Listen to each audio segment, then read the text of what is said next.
तो आज मैं आपके लिए बहुत ही छोटा सा पर बहुत इम्पोर्टेंट वीडियो लेकर आई हूँ।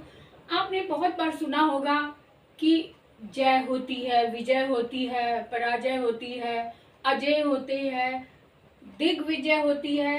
यानी कि इनका मतलब क्या है? जय सभी का मीनिंग जीत ही होता है, तो इसमें जो थोड़े थोड़े चेंजेस आए हैं उनका क्या मतलब है, उनका कुछ अलग से अर्थ क्या बनता है, आज हम इस पर बात करेंगे। तो ध्यान से देखिए आज का वीडियो अर्ना कालिया के साथ। अर्ना कालिया आपके लिए लाई है जय शब्द में उपसर्ग लगाकर अर्थ में परिवर्तन किस प्रकार होता है, आज उसके बारे में विस्तार से बात करेंगे। हमने शब्द लिया है जय। जय का मतलब होता है जीत, है ना। तो जीत में अगर हमने उपसर्ग लगाया, उपसर्ग लगाने की बात हो रही है, जय में हमने उपसर्ग लगाया वी, तो शब्द बन गया विजय। और विजय का मतलब भी जीत ही होती है और जय का मतलब भी विजय होता है, जीत होता है। तो इसमें अंतर क्या है, ये ध्यान से देखिए कि अंतर क्या है। अब यहाँ वी लगा है, वी उपसर्ग लगा है, वी उपसर्ग लगाकर भी उसका मीनिंग जीत ही है, लेकिन वी जीत, जय और विजय में क्या अंतर है ये देखो। वी का मतलब होता है विशेष,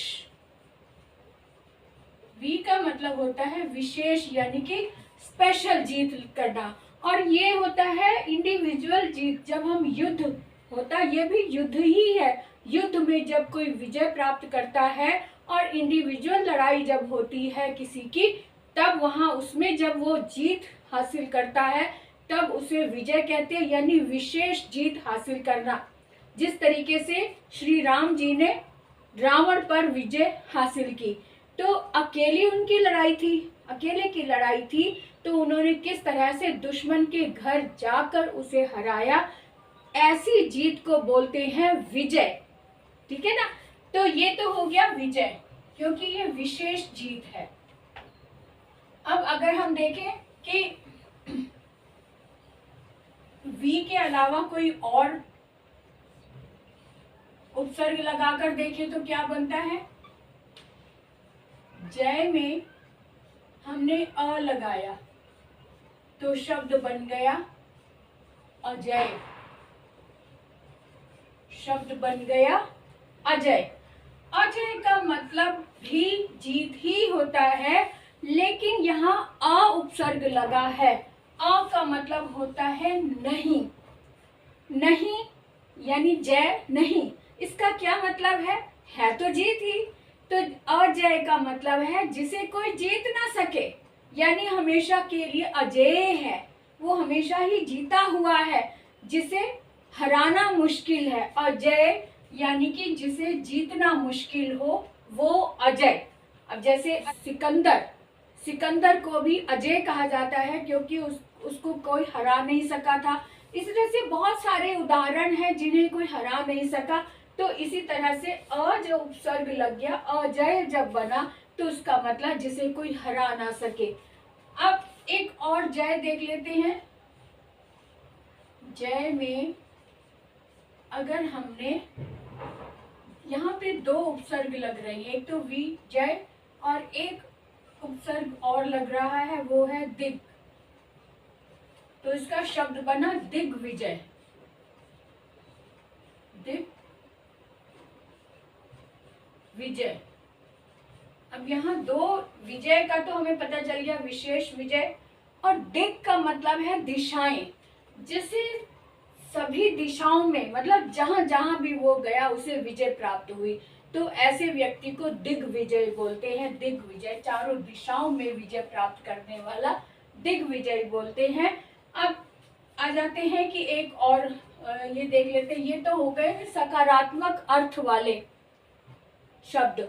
सकारात्मक अर्थ वाले यानी जय है, इसी का ही पर्यायवाची, इसी के समानार्थी शब्द बन रहे, जय, विजय, अजय, दिग्विजय। अब इसका विलोम भी बन सकता है ऐसे ही उपसर्ग लगाकर, उपसर्ग लगाकर।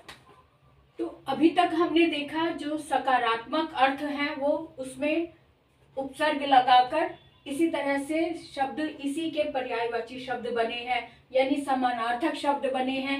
जय का मतलब जीत है, तो विजय का मतलब भी जीत है, अजय का मतलब भी जीता है, और दिग्विजय का मतलब भी जीत है। लेकिन थोड़ा थोड़ा सा अंतर है। दिग्विजय चारों दिशाओं में जिसने जीत हासिल की, अजय जिसे कोई जीत नहीं सकता, विजय जीत हासिल करने वाला, विशेष जीता हुआ। अब जय का मतलब भी जीत है। अब देखते हैं कि ऐसा कौन सा उपसर्ग है जिसे लगाने से विलोम शब्द बन जाता है। तो एक शब्द हमने लिया यहाँ पे, ये जय ही है, लेकिन जय में अगर हमने परा लगा दिया, परा उपसर्ग लगा दिया, तो बन गया पराजय। अब पराजय अगर लगा तो इसका मतलब है कि हारना, पराजय का मतलब हारना हो गया। लेकिन पराजय का मतलब, पर का मतलब होता है दूसरा, दूसरे की जय, यानी दूसरे की जीत। अगर हम इसे थोड़ा सा और तोड़े, पर प्लस अ प्लस जय, है ना। पर का मतलब दूसरा, आ का मतलब नहीं, और जय मतलब जीता, जिसे जीता नहीं जा सके। पर दूसरा, दूसरे को जीता नहीं जा सकता, यानी कि उससे जीत लेना बहुत मुश्किल है, यानी कि उससे हार जाना, यानी पराजय मतलब हारना। और इसका अगर शाब्दिक अर्थ करें तो दूसरा अजेय है, दूसरे को जीता नहीं जा सका।